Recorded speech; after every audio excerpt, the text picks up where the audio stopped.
Hey guys, Matt, Straight Race Cards here, and today I wanted to go through an exciting showcase because I went from 0 to 100. That's right, I finished a set, and I don't think I've ever finished a set before, but I ended up found a lot on eBay and was able to win an entire lot at auction for a set that I was really excited about chasing because it's got some amazing track history. And so today I'm going to do a showcase of those cards. It is the 1910 E229 National Licorice set, which is a really great set. It's actually the parallels to the Mecca, not the National Licorice, but the T210 set. And so I just think it's got some amazing images and just unbelievable history of some great track athletes. So I wanted to take today to go through some of the history of some of those cards and the athletes because they've got stories that are worth sharing. So I'm going to walk you through those cards and their stories. So super excited about it, and thanks for watching.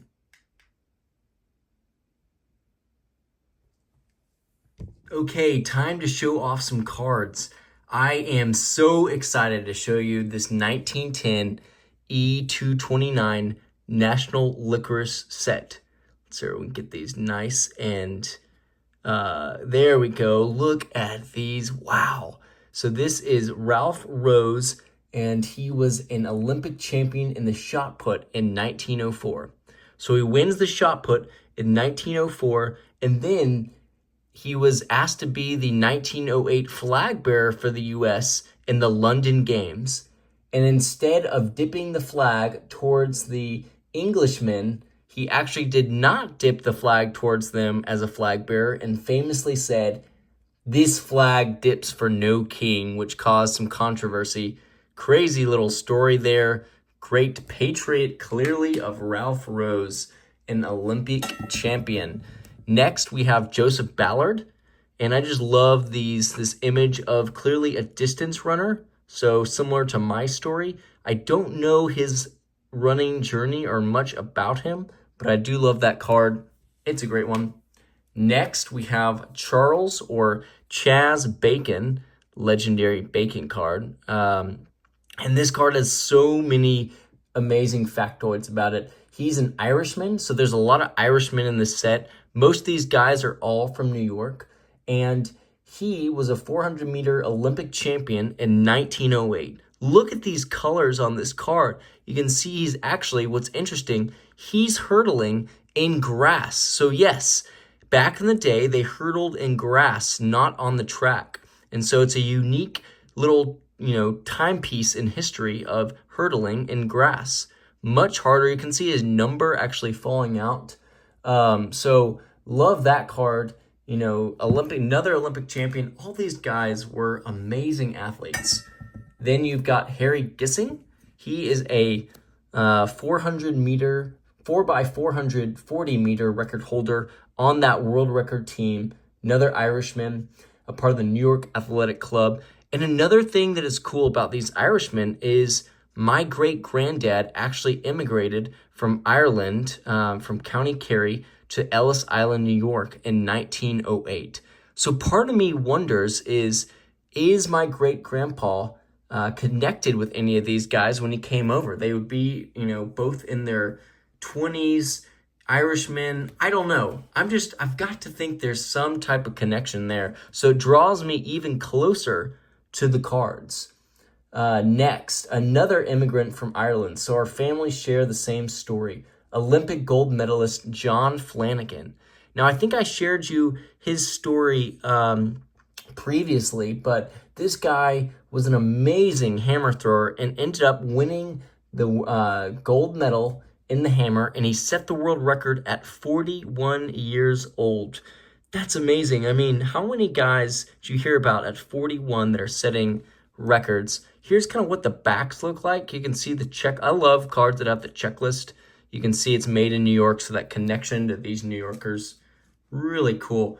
And I just love these details. This one, I think, is one of my all-time favorites in the set, and it's really because of his story.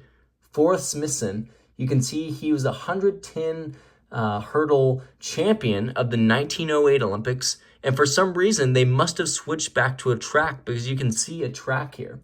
And what's wild about Smithson is that he was actually known for running with a Bible in his hand because he wanted to point people towards the source of his strength and inspiration, which was none other than Jesus Christ. So you love to just hear about a guy that was passionate about his faith. I mean, that's a big reason why I love collecting, is because I love collecting cards where it points me back to faith. So, and I want to say, this kind of looks, I don't know, you tell me, is this a Bible right here? I'm not sure, but it sure does seem like it. So I love that that card is kind of an adage towards his story of running with a Bible in his hand. Next up, you've got A.B. Shaw. Now this is, I think, some of the best colors of this entire set are on this card. You can see the sky, the sunset, the clouds, the red and brown hurdle, the ground on the track, the yellows, the structure behind it. Amazing card. Here's another Olympian in the 110-meter hurdles. He actually tied Smithson in the 100-meter hurdles, and so they actually co-shared that world record. So he's clearly got some Dartmouth background as well, too, with his big D on his chest. So love that. I think that was a card that just shows off the colors of the set.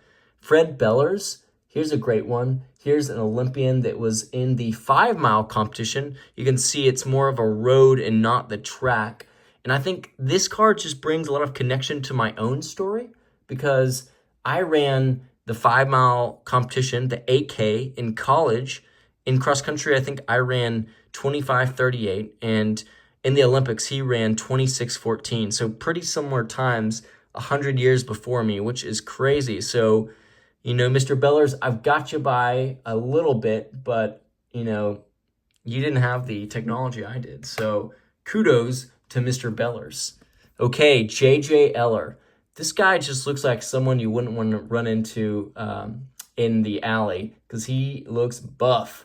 Here's an Irishman that was a 220-meter hurdler in the 1912 Olympics, known as the King of Hurdlers. And you can see, I just love the image in the background. You can see, it looks like almost a farmhouse or athletic building. Just those kind of details you don't get from sets nowadays. Okay, next we have Platt Adams. Kind of reminds me of the Robin Williams movie. Anyways, American Olympic champion, silver medalist in the standing and long jump. That's kind of an interesting little event that's not around anymore. But another cool, for you baseball guys that are still hanging on, I appreciate it because here's a little shout out to you guys because in 1912, they actually had a baseball event in the Olympics. It was a demonstration event and Platt Adams actually competed in it. So pretty cool. And it's interesting because it actually shows him as a javelin thrower here, but he was really a guy that was a jumper. So interesting that it would show a javelin throwing card. You don't see many of those. Okay, some of the most intricate details out of this whole set. Paul Pilgrim, you can see these roses and these flowers, all these colors, the sunset in the background, the road, even these little pink roses here. 3-time Olympian, won the 400 and 800 meter. And I love looking up these stats of these old guys. It's just fun to compare as well to what I did. I thought I was going to be a world-class 800-meter runner. Didn't work out. I ran a 157 in high school, which was good, but not elite. He ran a 157 as well. I think I was at 156 or 157.07, and he was 157.09. So got him by a whisker, but great card. I love the U.S. on his chest. Egan Erickson, here's another Irishman, and here's a cool story. He actually tied Jim Thorpe at the 1912 Olympics in jumping. So he was another Irishman, member of the Irish Athletic Club, and just looks like an absolute athlete. Great card. Harry Hillman. Okay, here is a 3-time gold medalist at the 1904 and won a silver in '08. And here's what's interesting about Hillman is he actually set a world record for the three-legged race, running 100 yards in 11 seconds. I mean, they just don't do fun things like that anymore. Cool. I just like all the, look at these guys just dressed to the nines in their suits watching Harry compete. Cool card there. Okay, Matt McGrath, another amazing Irishman. I think he was a part of a group called the Irish Whales. There was just so many great Irish athletes back in the early 1900s, especially in track. He competed and won the gold in the hammer, competed for the U.S.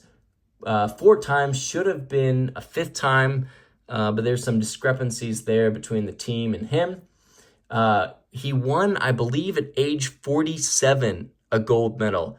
That is insane. And there's some of the best, just clear focus on McGrath here. I just love that picture. It's clear as day for him, and then his little fade in the background, and you see the grass. Just, again, what great imagery. I love this set for that reason. Okay, we're almost done. Martin Sheridan. We got 6 more cards. And Sheridan, it was known as one of the best athletes the U.S. has ever known. That's on his gravestone. That's a pretty cool legacy. He was so respected that he was the governor of NYC's personal bodyguard, and he won the discus in the 1904 and '08 Olympic Games. So clearly an athlete. I love him reaching out at the end of his throw. Very cool details there that you just, again, they had to think through these very intentionally and make sure they had those details right. And then speaking of details, here is Francis Iron, FC Irons. That's a cool name. It's hard to get a whole lot of information on him, but he was a jumper that I believe won in 1908. He was a part of that 1912 Olympic demonstration. And look at the contrast on these colors. You've got the red of the stadium. You've got the green of the grass. You've got the, beige grandstands, and then even details of some of the people and his jersey, the number that's hanging off, and then the U.S. Even the rose in his cheeks. Just some amazing detail there. So love that card just for the detail. And then I think here is the best story out of this whole set. Ray Urey. Guys, this is wild. How many gold medals did he win? 8. 8 gold medals. But here's what's even more crazy. He had polio as a boy. He was in a wheelchair, and they didn't think he was going to make it. But he did. He overcame that, and he jumped. He jumped out of his wheelchair and ended up winning 8 gold medals. And he won gold in every single event he competed. I mean, talk about a wild story of perseverance. I mean, when I see Ray Urey, I'm never going to look at this again. I'm going to be so grateful for my own health. And just, I love his story. Amazing blue and oranges and greens. The colors, guys, the colors. That's what drew me to this set.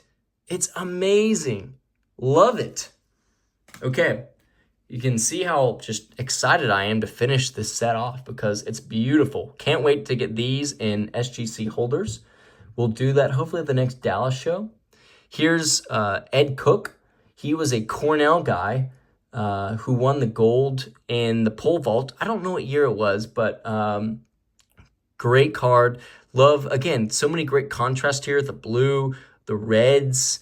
I think this would be some type of lithograph, so you can tell because the blotches. So very cool. I'd love to know more about production. Great details there. 2 more, Melvin Shepard. We talked about the 4x440 meter world record team that I believe Harry Gissing was on as well, but Melvin Shepard was on it. He won 4 golds and a silver. He was considered the most successful athlete of the 1908 Olympics. The police rejected him because he had an enlarged heart, but he set world records for the 600, 880, the 1,000 meters, and then the mile. Part of the Irish Athletic Club.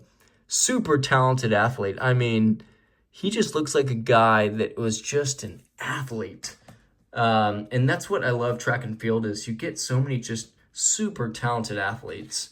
Okay, last but not least, the 1910 National Licorice E229 set A.C. Gilbert.